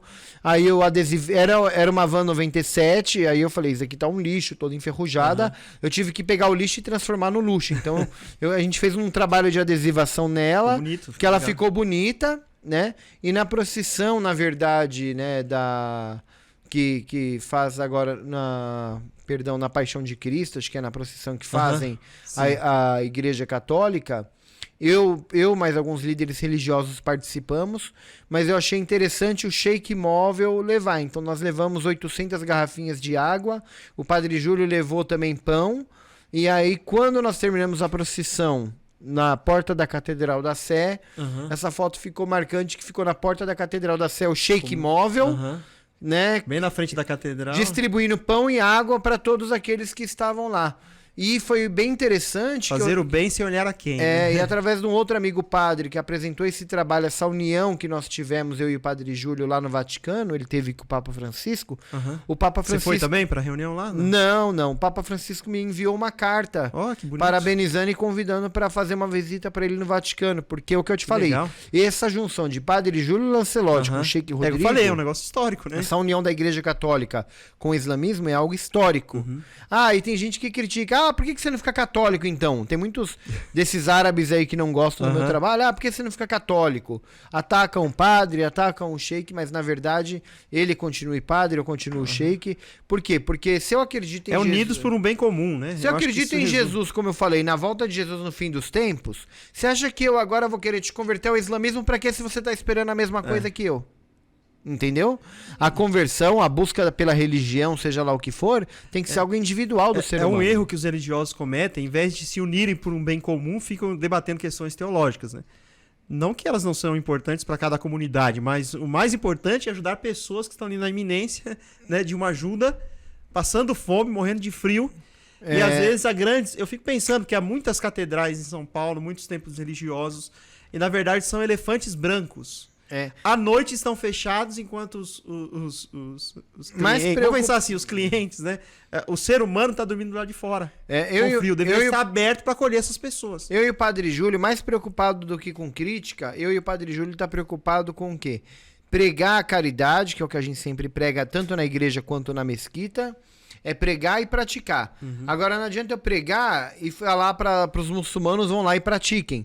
Eu tenho que ser o primeiro a estar na linha de frente praticando todos os dias. E senão seria um hipócrita, né? Assim como o Padre Júlio. E quando os muçulmanos vêm ajudar, eu não obrigo eles. Eles vêm no dia que toca no coração, o dia que eles têm dia de folga, o dia que dá para eles participam. Se eles não participou, até sozinho eu já fui dar comida para os moradores de rua porque não tinha ninguém. Quero só aproveitar e fazer um alerta aos evangélicos evangélicos, que eu sei que muitos evangélicos, né, espíritas também ajudam as pessoas. Mas existe também, na ala evangélica, no cristianismo, pessoas que apenas falam, mas não fazem. Mas o erro não tá no líder, tá na comunidade. Porque se você vê um líder que é hipócrita, se você seguir ele, você é tão hipócrita igual. Se você vê um cara pregar uma coisa e na prática é outra, encher o rabinho dele de dinheiro e ir embora de helicóptero, e você segue ele, tonto é você. Eu costumo dizer o seguinte... Esperto é o outro. E a Bíblia fala que cuidado com os falsos profetas. Eu falo que é uma questão gramatical. Que o falso profeta, ele está interessado nos bens das pessoas e não no bem da pessoa. Não são nem falsos profetas. Ele quer pegar... Chamar de profeta até tá ofendendo os profetas. No seu caso aqui vai ofender, né? Mas, exatamente, na verdade, permita falar assim, né? Picaretas. Porque se titulam profetas que fazem milagres, fazem cura, fazem um monte de coisa. Dizem fazer, né?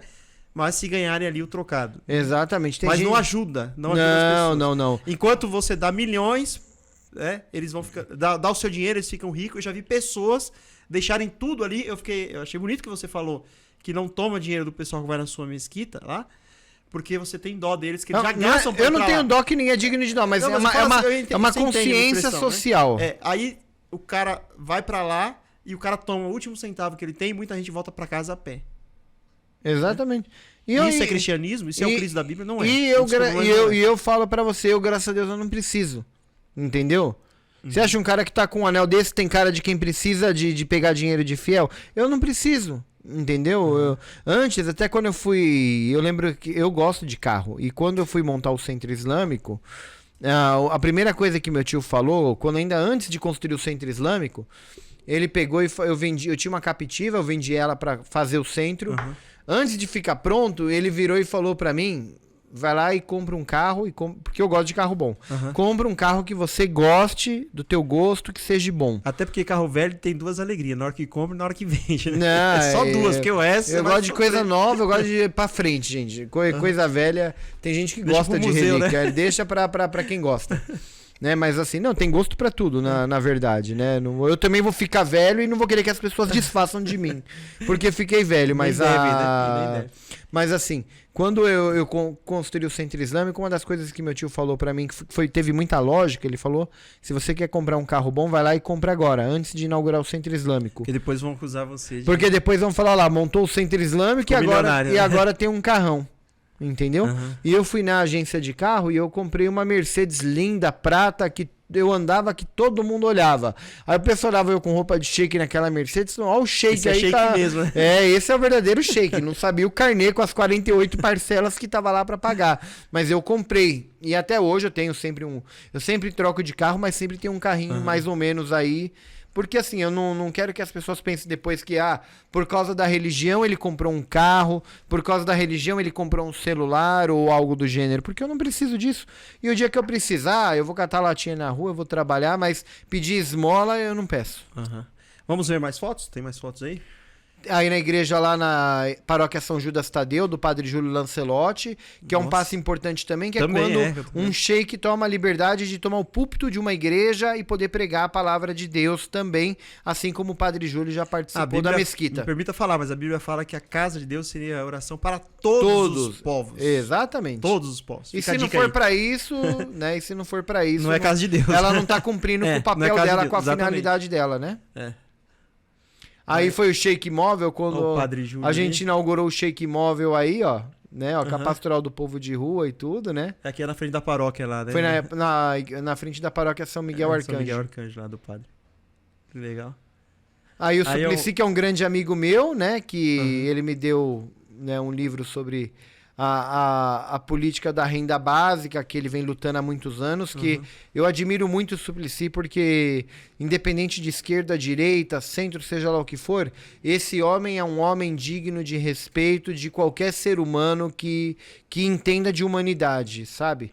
E a luta dele pela questão da renda básica dentro do Brasil, quem estudar esse projeto dele, esse plano dele, vai ver que o homem tem uma visão para daqui 100 anos que ainda não é conveniente para a política brasileira acordar, mas se entender esse projeto dele e implementar no Brasil, vai tirar muita gente da miséria.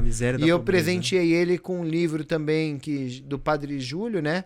Que o Guilherme Brito, que é um amigo meu que escreveu, que chama Ele Está no Meio de Nós, que é um amigo meu que acompanhou o padre os 2 anos da pandemia, a luta dentro da pandemia, e escreveu um livro sobre relatos do que acontecia dentro da pandemia, Legal.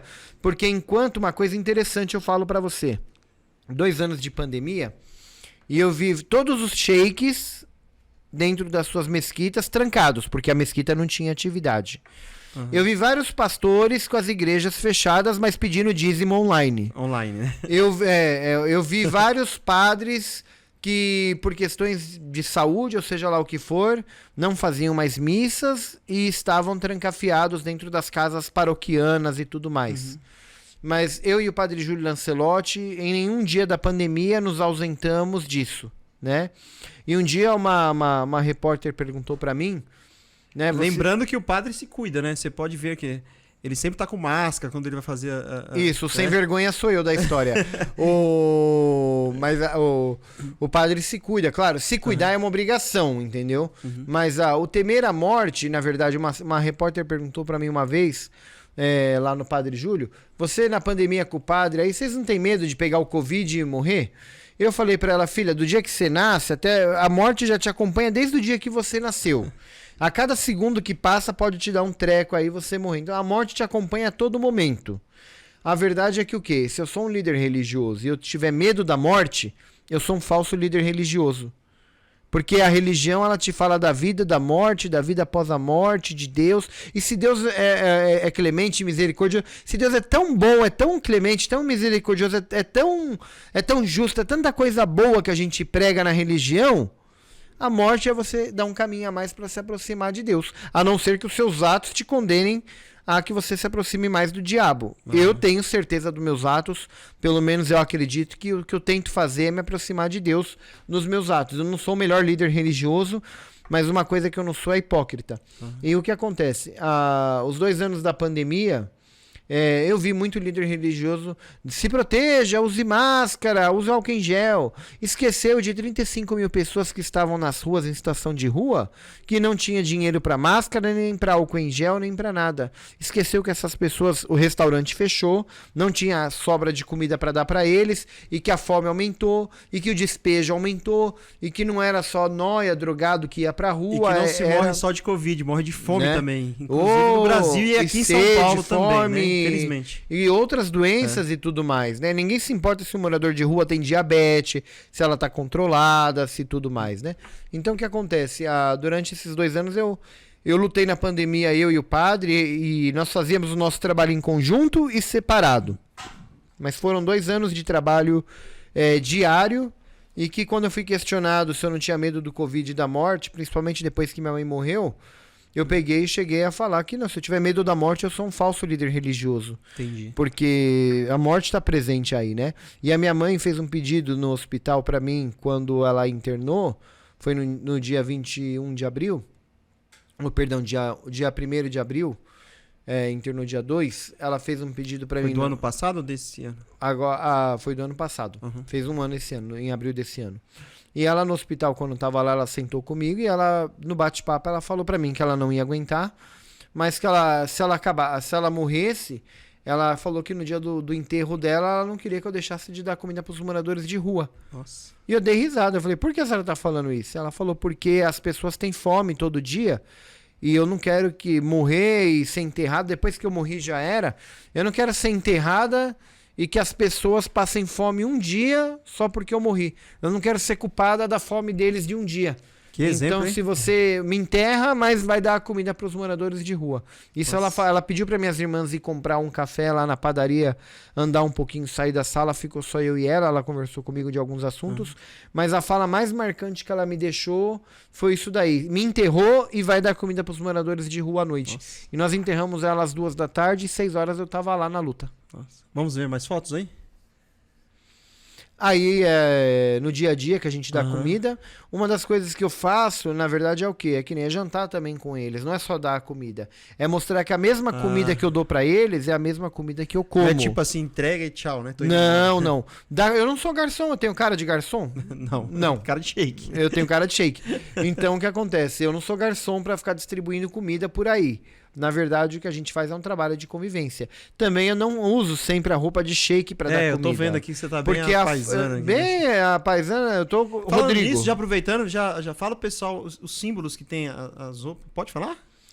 Não, a roupa de sheik, na verdade, ela é baseada num turbante, Aham. na verdade, né? Uma roupa comprida que chama baia e uma capa que nós usamos, que é a roupa típica que o profeta Muhammad usava.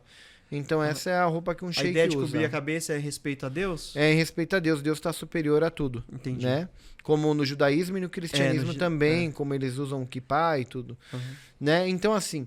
Só que há uma coisa que é bem contraditória, porque no cristianismo, se alguém entra de boné numa comunidade religiosa, geralmente pede-se para tirar o boné, como falta de respeito. Mas na verdade, você tem, na presença de Deus, você cobre, né? O seu rosto, a sua cabeça e tal. Exatamente. Porque Deus é superior a tudo. Talvez uma má interpretação, uma discriminação contra o boné. Né? Talvez é mais isso mesmo. É a discriminação contra o boné, porque a função do boné tá cobrindo igual o outro também. E eu mesmo uso boné, às vezes, quando eu vou pra rua. O Padre Júlio também usa boné. Não, mas eu falo assim, às vezes dentro da comunidade. É claro que quando... Eu já vi alguns casos assim. Então, eu acredito que seja algo mais cultural europeu do que... mais cultural, eu acho. Do que religioso, porque até pra... vai jantar, tira o boné. Mas a cozinheira, quando faz a comida, ela tem que usar uma touca pra não cair cabelo na comida. Talvez mais higiênico eu jantar de boné, pra que não caia um cabelo na comida, do que eu tirar. Então, assim, essa convivência aí que a gente tem, eu não sou garçom, mas o que a gente tem é um trabalho de convivência. Então, o que acontece? Não é só distribuir a comida, é olhar no olhar deles, é saber o nome deles, é ouvir a dificuldade deles, é deixar eles desabafar, é comer a mesma comida que você tá dando pra eles, é comer junto com eles, pra eles verem que você não tá dando algo diferente do que você só pra não cumprir comer. uma tabela ali, né? Exatamente, não, é sentar ali com eles, e no que você come você bate um papo, pergunta se a comida tá boa, tá muito sal, tá pouco sal, tem aquele que não pode comer muito sal porque tem pressão alta, tem aqueles que já falam, falta tempero, sheik, tem aqueles, qual vai ser a mistura essa semana? Então, a convivência, deixar eles serem seres humanos e tratar eles como humanos. E eu não vou lá como sheik porque a minha roupa ela é muito imponente. Então, na verdade, ali é um local de você mostrar igualdade. Então, eu sempre eu vou de chinela, eu vou de calça, eu vou de camiseta, porque a roupa ali não... Eu sou o mesmo sheik Rodrigo que eu tô aqui, na verdade, né? A roupa é um detalhe. Aí foi quando eu fui candidato para vereador, né? Uma das causas que eu abordei foi os animais. Uma das coisas que deram muita risada foi o número, 50, que era o PSOL, e eu coloquei o 171. Porque, na verdade, era assim, muita gente riu, mas eu não tinha dinheiro para fazer campanha. Então eu falei, eu preciso adotar um número que vire uma palhaçada, mas que as pessoas memorizem na hora de ir na urna. E o 50171 deu certo, porque eu tive 1.600 votos. Se você analisar para um sheik muçulmano, xiita... Chegar a 1.600 votos? Chegar a 1.600 votos, o Bananinha maluco da Praça é Nossa, que trabalha com o Carlos Alberto lá no SBT, o cara teve 900 votos pelo MDB. Nossa, você teve mais. Eu tive 1.600 votos sendo um sheik muçulmano xiita e tudo mais.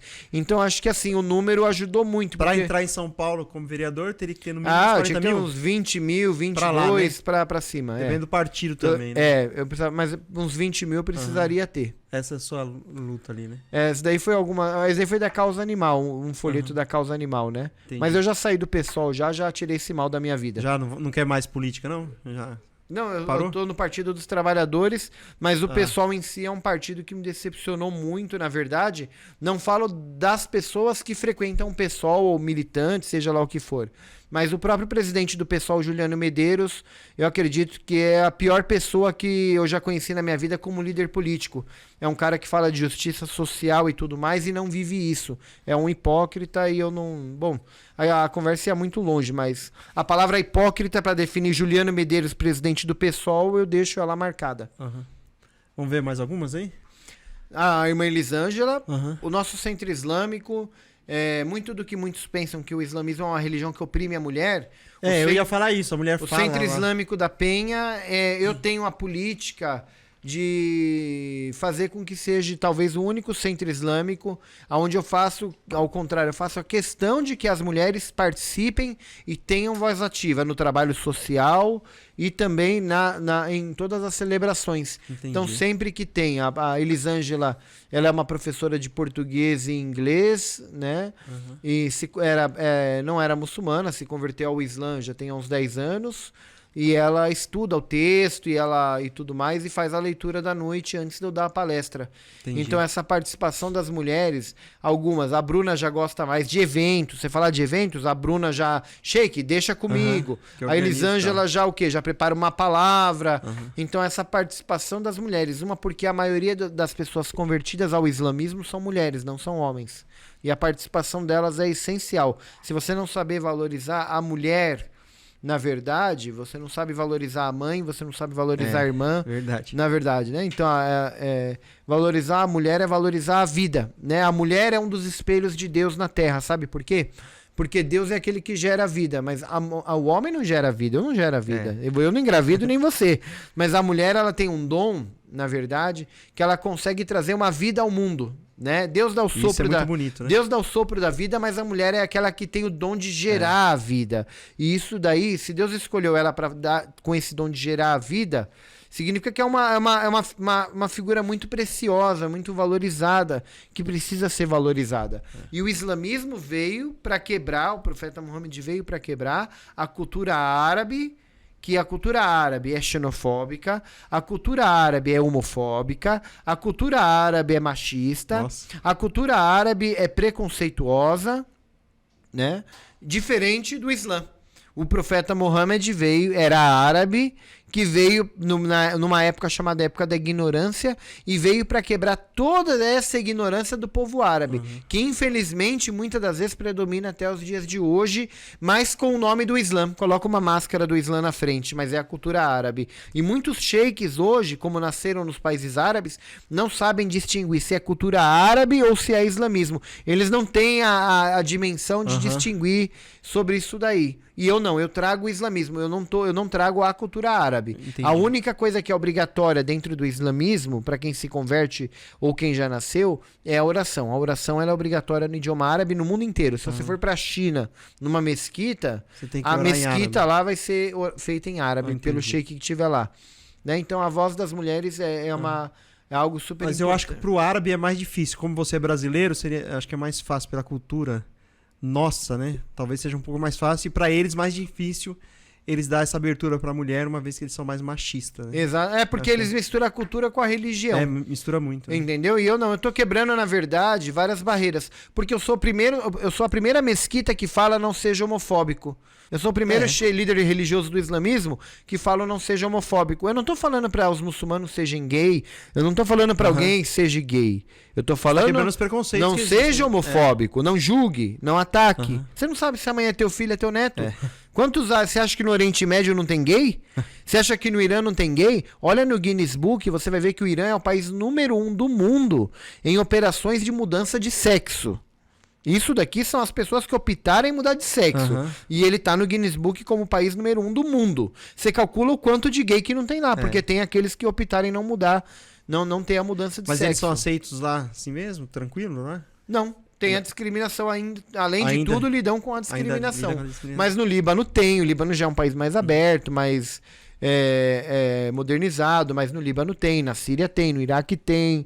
E inclusive existe sheiks gays também que eu conheci aí. E tem sheiks gays também que eu conheci no decorrer da história aí também, que eram casados, tinham mulher e filho e eram gays. Nossa. Essa foto aí foi no dia da procissão lá com o Sheik Móvel, que a gente foi até a Catedral da Sé, aonde eu e o Padre Júlio carregamos flores e chegamos na polícia militar, fomos em alguns prédios do governo e demos flores para os policiais e tudo e mostramos que enquanto a arma de vocês contra os mais pobres, os moradores de rua, né? Porque foi um ato de protesto também. Foi um ato de protesto de que a nossa procissão, na verdade, ali, apesar de não fazer parte da minha religião, eu participar por respeito a outra religião não é pecado algum, eu participei, né? E ali era uma procissão com moradores de rua. Então eu e o Padre Júlio ali estávamos distribuindo flores para as polícias que estavam em volta, para todo mundo, mostrando que as nossas armas são diferentes, né, na verdade. Por mais que oprimam, atacam, até dentro da minha religião ou fora da minha religião, o Padre Júlio tem uma palavra que ele falou aqui para você, no podcast, que ele era um alvo muito fácil. Ele Lembra? falou isso mesmo. Lembro Ele sim. é um alvo, Aham. isso daí entre eu e ele já foi falado há muito tempo atrás, né? Aham. E ele sempre fala pra mim, cuidado com as coisas que você fala, porque Aham. eu e você somos dois alvos muito fáceis. Porque a gente E até hoje, falando sobre alvo fácil, até hoje você ainda é perseguido ou parou essa perseguição? Já desmistificou? você- desmistificou, parou a perseguição, mas Que bom. assim, tem sempre um muçulmano sunita ou outro que ataca, tem sempre um, É mais os muçulmanos mesmo que um ficam atacando. evangélico muito radical ataca. Tem muita gente na internet que ataca, na verdade. Muita das ofensas vem pela internet. Aham. Né? Ou às vezes você tá andando na rua, algum carro passa, xinga, homem-bomba, vai explodir, vai Aham. embora pro teu país.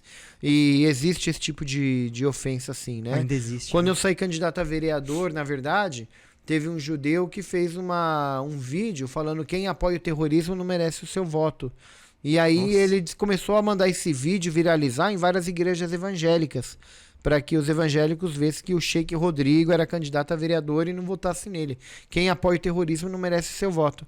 E aí o Padre Júlio, como ele havia dito aqui antes, eu volto a dizer, ele já tinha me falado isso várias vezes, nós somos dois alvos muito fáceis, porque se quiserem matar o Padre Júlio e o Sheik Rodrigo, porque eu e ele tem a língua muito comprida e a gente fala na lata, entendeu? Diferente de outros que são muito religiosos e tudo mais.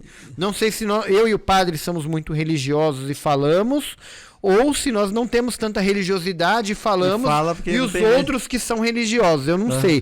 Isso daí entrega na mão de Deus. Mas aí foi um ato, um protesto que a gente fez, que a gente começou a entregar pra Polícia Militar, pra GCM, Legal.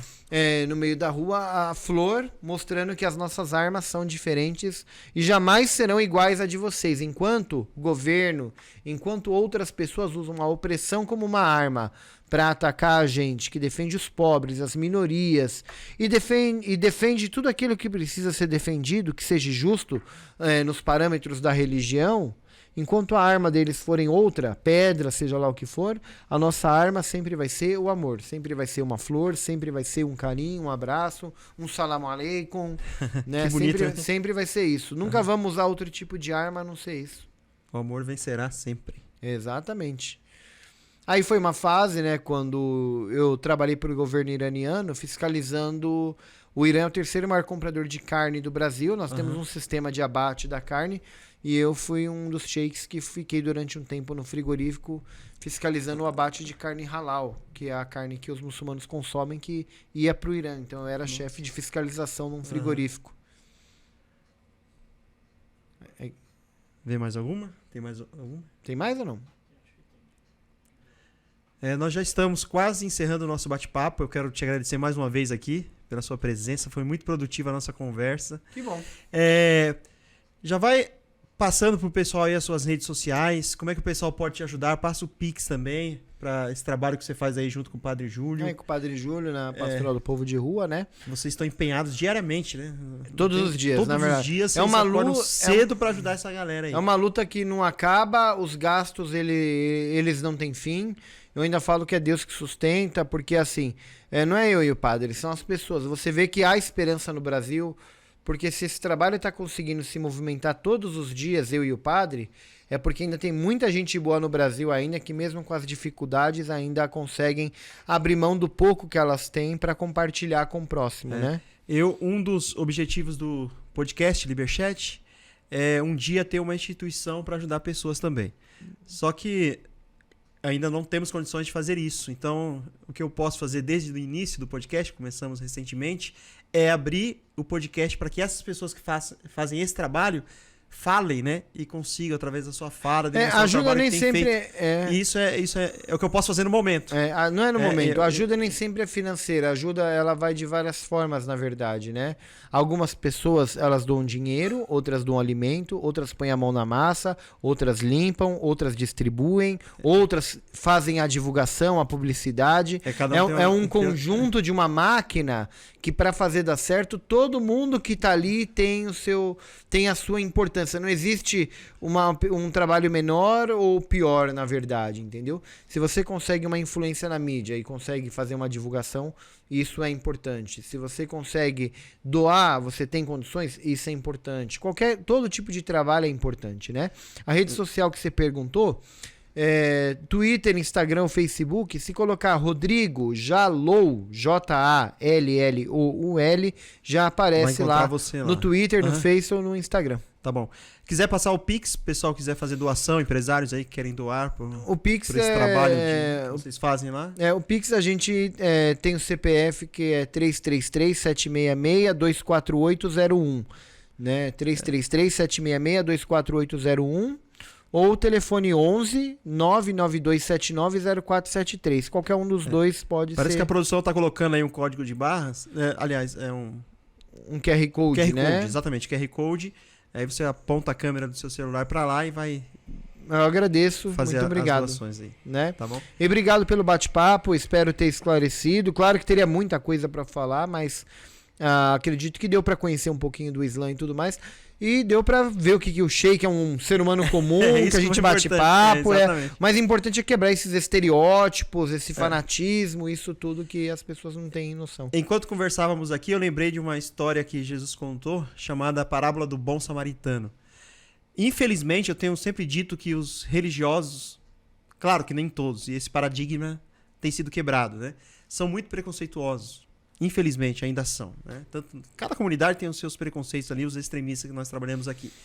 E eu imagino que se Jesus estivesse contando essa parábola para um cristão moderno hoje, nos nossos dias, talvez ele estava dizendo assim, ele usaria como o bom samaritano, não seria talvez um cristão, não seria talvez, né, um padre, mas talvez, nesse contexto aqui atual aqui do nosso podcast, talvez seria um sheik.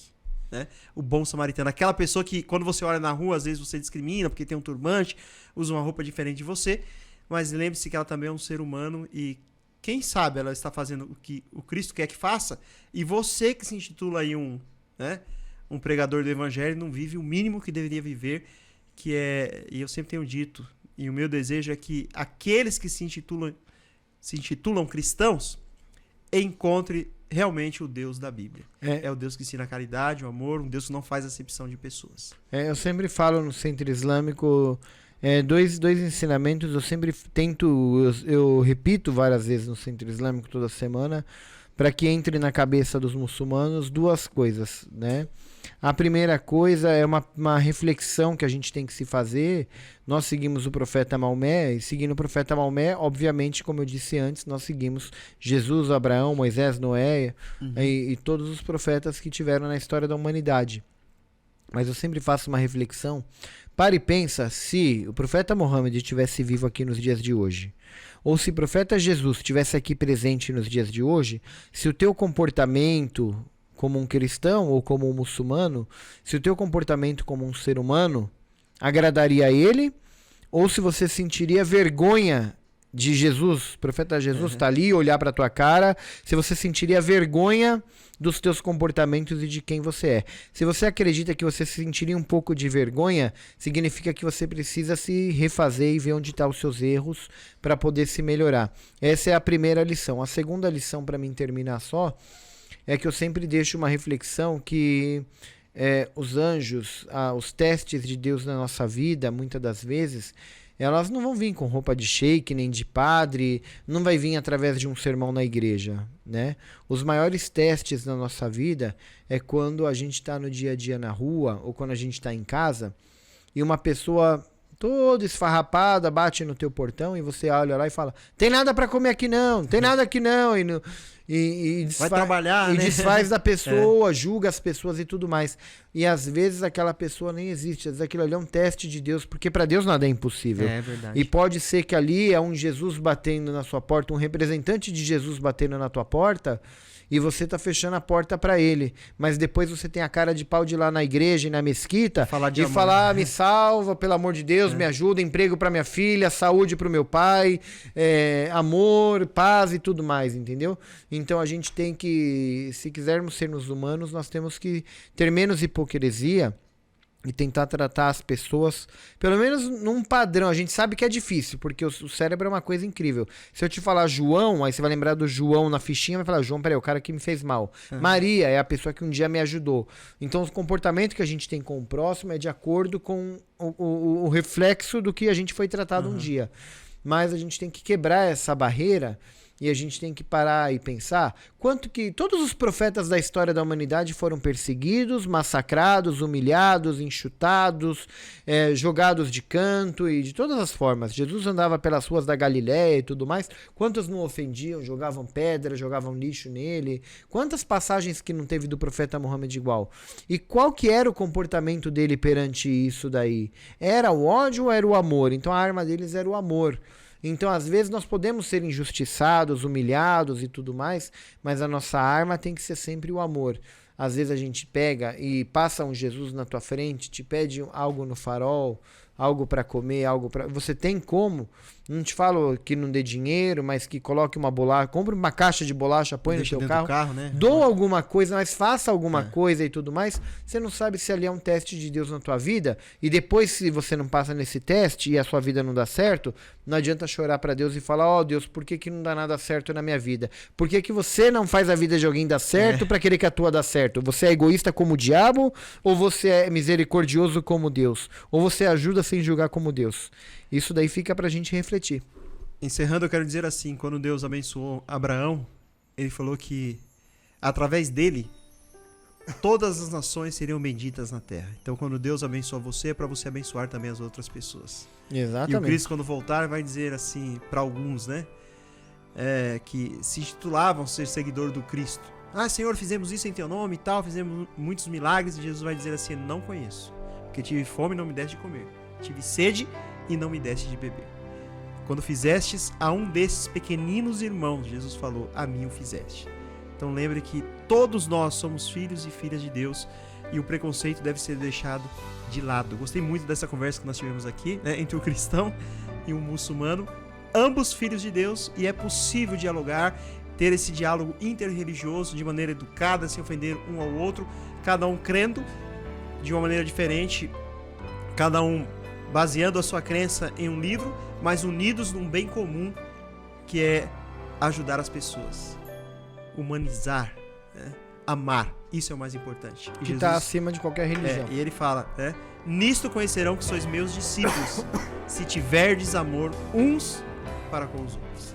Muito obrigado mais uma vez pela sua presença aqui, obrigado por você que acompanhou em casa aí o nosso bate-papo, que Deus continue abençoando você, abençoando o Padre Júlio, obrigado. Todo o seu ministério aí, que Deus continue protegendo Deus abençoe vocês. a todos. E você que está em casa aí, que ainda não segue o Liberchat, vai lá, se inscreva aí no Instagram, Liberchat_, no YouTube, não esqueça de estar acompanhando as nossas redes sociais para saber qual é o nosso próximo bate-papo aqui. Deus abençoe você, um abraço, tchau, tchau.